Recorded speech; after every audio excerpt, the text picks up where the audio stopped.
Konditsioneri sovuitmasligining sabablaridan bittasi filtr.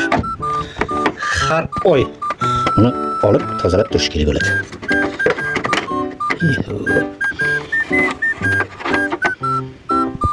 Hech qanaqa abduf bo'lmagandan keyin konditsioner sovutmaydi.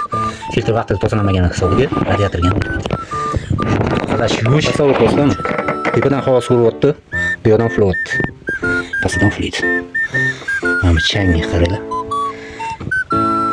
Mana shu narsadan nafas olinadi. Konditsioner kelishi shart emas uylarga. Buni har oy o'zingiz qilishingiz kerak.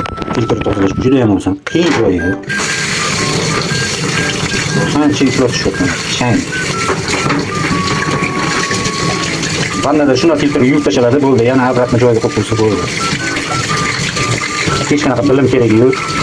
Ustani chaqirish ham keragi yo'q. Quyilib yoniga qoladi, toza havodan nafas olasiz. Freoni qolmagan freon qo'yib berib, chaqirib o'tirish shart emas. Farqini ko'rasizlar. Mana farq. Filtr olish ham, joyga qo'yish ham oson. Bo'ldi. Qiyin joyi yo'q. Ikkinchi filtr qo'yamiz o'zi. Bo'ldi. Toza havoda nafas olamiz endi. Ishxonadan uydan farqi yo'q. O'zingizlar olib yurib tursanglar bo'ldi. Ustani chaqirib, ustani kutish shart emas. Da.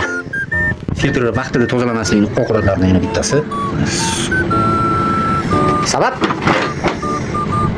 filtr zabiti. Havo sirkulyatsiya bo'lmagan hisobga yaxlaydi, eriyotganda mana bittasi oqib tushadi.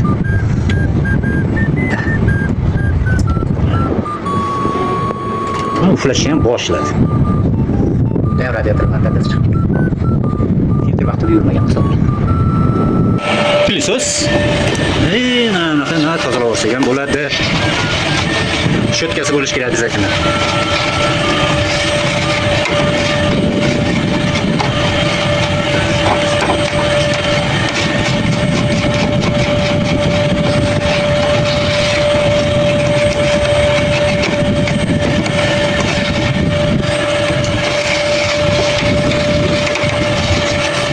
Keyin bitta nam latta bilan artib chiqilsa, konditsioner top-toza bo'ladi.